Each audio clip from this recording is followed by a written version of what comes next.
बिस्मिल्लाहिर्रहमानिर्रहीम। अस्सलाम वालेकुम। आपका दोस्त सलमान हैदर। दुआ है परवरदिगार से कि उसने आपको और आपके अहले खाना को अपनी हिफ्ज़ो अमान में रखा हुआ। इमरान खान साहब के खिलाफ जो नक्शा खींचा जा रहा था, पाकिस्तान के 25-30 मीडिया हाउसेस को जिस तरीके से शामिल किया गया था, मनपसंद सहाफ़ियों के जरिए जिस तरीके से ज़राए कह के खबरें दी जा रही थी, जेल के अंदर इमरान खान साहब क्या कर रहे हैं, उनकी सहूलियात के हवाले से जो बता रहे थे, जिस किस्म का भी एक पिक्चर पोर्ट्रे की गई थी, वो पिक्चर पूरी की पूरी इमरान खान साहब ने ना आज फाड़ के रख दी है और जिसे कहते हैं ना चीथड़ उड़ा के रख दिए हैं उस नक्शे के। इमरान खान साहब ने ये ख़त कम है और ख़ानदानी ज़राए के ज़रिए इमरान खान साहब का अवाम के नाम पैगाम ज़्यादा है, और ये इसलिए है क्योंकि फिर इसको इमरान खान साहब के ऑफिशियल ट्विटर अकाउंट के साथ शेयर किया गया, पाकिस्तान तहरीक इंसाफ के ऑफिशियल अकाउंट के साथ शेयर किया गया, इमरान खान साहब के फेसबुक अकाउंट के साथ शेयर किया गया, और फिर ख़ानदानी ज़राए के ज़रिए अवाम का पैगाम कह के कहा गया, और फिर मीडिया हाउसेस को दिया गया। चाहे इसके कि मीडिया ने कोई टिक्कर तक नहीं चलाना इस बात का, ना उन्होंने चलाया ना उन्होंने चलाना है। ठीक है, जिस चीज़ की इजाज़त नहीं वो काम कैसे कर सकते हैं। बताया इमरान खान साहब ने कि जो डील की बातें हैं ना वो क्या है, वो तमाम अफवाहों को उन्होंने तोड़ा। साइफर केस जो उनके ऊपर है उसके परख उड़ाए। उन्होंने कहा किस तरीके से ये सारी चीज़ प्लान की गई मेरे ख़िलाफ़, और मुल्क से बाहर जाने के मामला जो ऑफ़र्स थी, मैं मोहम्मद अली दुरानी साहब वगैरह की बातें कर रहा था ना, आपको बताया भी था मैंने, तो वो उन्होंने कहा ये ऑफ़र है मुझे, मगर मैं नहीं जाना चाहता, ये मुझे ऑफ़र दे रहे हैं। और बस इमरान खान साहब ने ना जिसे कहते हैं ना वो तमाम तकरीरें, वो तमाम सोशल मीडिया अकाउंट्स जो इमरान खान साहब की आवाज़ सुनना चाह रहे थे, इमरान खान साहब ने उनको वाज़ेह तौर पर ये पैगाम भेजा और बताया, अपने कारकुनों को बताया कि मुझे सबसे ज़्यादा तकलीफ़ और अज़ियत किस जगह पर है, और आपने परेशान नहीं होना, और अपनी तबीयत से मुतल्लिक़ भी बताया।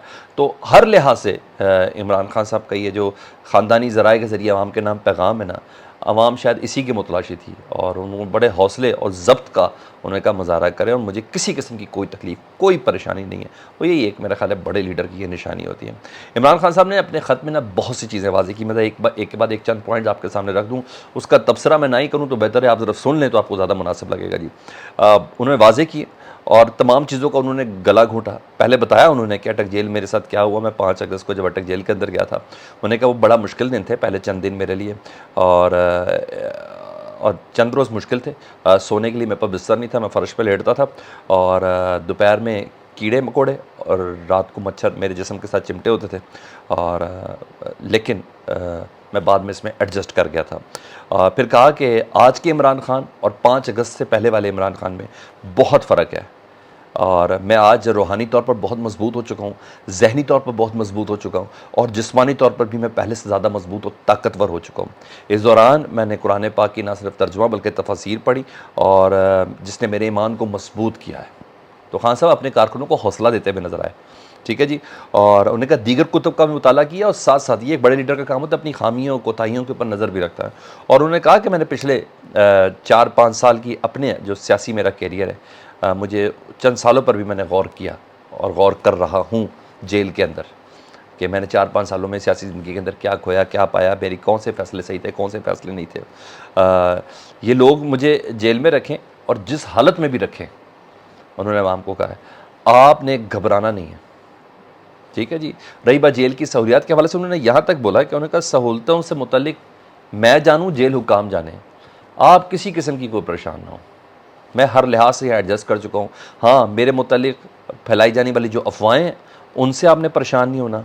आपका कप्तान अवाम के हक़ के हाकिमियत, ठीक है जी, और आईने पाकिस्तान की बुनियादी शर्त साफ शफाफ इंतखाबात के मुतालबे से 1 इंच भी पीछे नहीं हटेगा। ठीक है जी, जो लोग कह रहे हैं कि मैं बाहर जाने की कोशिश कर रहा हूँ, ये कोशिशें कर रहे हैं, मैं कोशिश नहीं कर रहा, ये कोशिशें कर रहे हैं कि मैं बाहर चला जाऊँ। वही जो डील्स के ऑफर के भाई आप चले जाएं, मैं कहता हूँ जब इनको बाहर भेजे तो फिर वो सारे केसेस कहाँ गए, वो साइफर की टेंडेंसी कहाँ गई, वो तोशा खाना के मामलात कहाँ गए, वो फॉरेन फंडिंग कहाँ गया, वो अलकादे ट्रस्ट कहाँ गया। तो सर बेसिकली समझ में आ रही है ना, अगर इमरान खान साहब की इस ख़त के एक एक मुंदरजात को अगर दुरुस्त समझा जाए तो ये तो बेसिकली यही है कि इलेक्शन इमरान खान साहब की ताकत से है, इलेक्शन के उस दिन से डर है कि जिसमें इमरान खान उसके अंदर मौजूद होगा। उन्होंने कहा मेरा जीना, मैंने बाहर कहीं नहीं जाना, मेरा जीना मरना पाकिस्तान के साथ है, और मैं अपनी धरती को छोड़कर कहीं नहीं जाऊँगा। और इमरान खान साहब ने खुलकर बताया कि बाहर जाने के लिए मेरे पे दबाव डाला जा रहा है। मैं नहीं कह रहा मैंने बाहर जाना, मैंने कहीं बाहर जाना ही नहीं है। अच्छा जी, साइफर मुकदमे का उन्होंने पोस्टमार्टम किया और वो मुकदमा उन्होंने बता दिया कि जी साबिक आर्मी चीफ जनरल बाजवा اور ڈونلڈ لو کو بچانے کے لیے گھڑا گیا ہے، یہ لفظ استعمال کرنے کا، وہ مقدمہ یہ جان بوجھ کے گھڑا گیا کہ آرمی چیف کو بچایا جا سکے اور ڈونلڈ لو کو بچایا جا سکے۔ ملک کا وزیر اعظم تو میں تھا، تو جنرل باجوہ کے ساتھ مل کر غداری تو میرے ساتھ کی گئی، ٹھیک ہے۔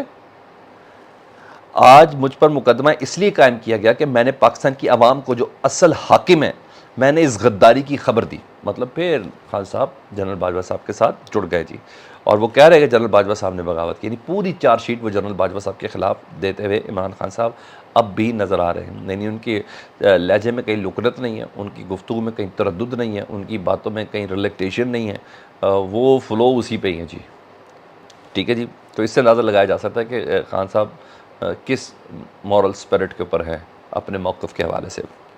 مزید آپ کو بتاؤں، لیڈر کی بڑی خوبی ہوتی ہے کہ وہ اپنے کارکنوں اور اپنے سپورٹرز، اپنے ووٹرز کی طرف توجہ بہت دیتا ہے، اس کو اس کی تکلیف ہوتی ہے، اور یہ انہوں نے کہا ہے، انہوں نے کہا مجھے سب سے زیادہ جو تکلیف ہے نا اس قید کے اندر، جو میرے کارکنان ہیں نا ان کی اسیری کے اوپر مجھے بہت تکلیف ہے۔ انہوں نے کہا اسپیشلی جو خواتین کارکنوں کو جو کچھ لوگ اپنے انا کی تسکین کے لیے اندر رکھا ہے نا، اس کی مجھے بہت تکلیف ہے۔ میری اعلیٰ عدلیہ سے، یعنی جسٹس قاضی فائز عیسیٰ صاحب سے انہوں نے درخواست کی ہے کہ میری اعلیٰ عدلیہ سے درخواست ہے کہ انہیں فی الفور رہا کیا جائے، ٹھیک ہے جی، یہاں انہوں نے یہ کہا۔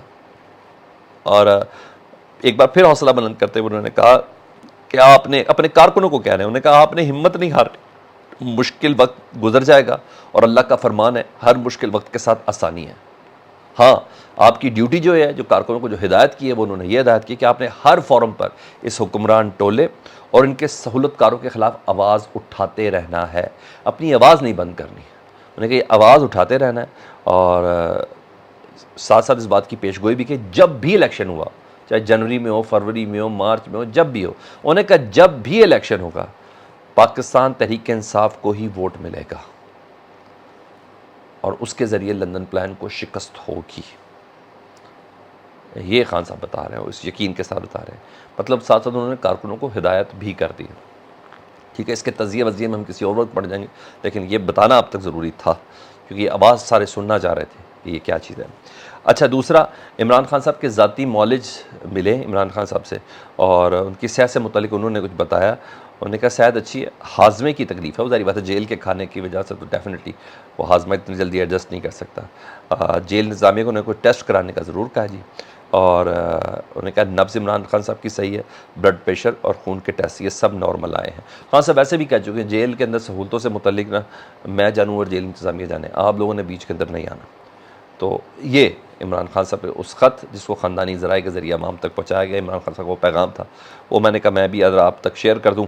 اور سائفر کیس کے حوالے سے میں آپ کو بتاؤں تو سائفر کیس میں ضمانت کی جو درخواست تھی نا، پہلی کیس دیر سے لگایا گیا اور پھر اب جمعرات تک کے لیے مؤخر کر دی گئی ہے، اور وکیل سلمان صفدر نے جو دلائل دیے نا انہوں نے کمال کر دیا۔ سائفر میں مین جو شاہی گواہ ہیں نا وہ اعظم خان صاحب ہیں، عمران خان صاحب کے جو پرنسپل سیکرٹری تھے، انہوں نے چیتھڑ اڑا کے رکھ دیے سر۔ عمران خان صاحب کے وکیل نے کیا دلائل دی ہے، انہوں نے کہا 164 بیان کی کوئی حیثیت ہی نہیں ہے۔ انہوں نے کہا بندہ 15 اگست کا غائب ہے اور اس کے بعد قانون کی اس کی کوئی حیثیت ہے کہ بندہ کسی حراست کے اندر اس کے بعد یہ بیان دیا جائے۔ انہوں نے کہا سائفر کی ذمہ داری، کاغذات کی ذمہ داری پرنسپل سیکرٹری کے ذمہ ہوتی ہے، تو اس اصول کے تحت تو پرنسپل سیکرٹری کو مدعی ہونا چاہیے، یعنی اعظم خان کو مدعی ہونا چاہیے۔ تو یہ اچانک سے ساری چیزیں کس طریقے سے بنائی گئی ہیں، لیکن اس میں کسی قسم کی کوئی بھی حقیقت نہیں ہے، یہ جان بوجھ کر عمران خان صاحب کو پھنسانے کی کوشش کی جا رہی ہے، اس لیے اس کیس میں عمران خان صاحب کی ضمانت بنتی ہے۔ بہرحال اب جمعرات تک مؤخر کیا گیا ہے، ان کو کچھ نہ کچھ تو کرنا پڑے گا سر، تب تک کچھ اور تیار کر لیں تو کر لیں، جان کوئی نہیں لگ رہی۔ آپ کو لگ رہی تو مجھے فیڈ بیک میں ضرور آگے کیجیے گا۔ اپنا بہت خیال رکھیں۔ اللہم صلی علی محمد وعلی محمد۔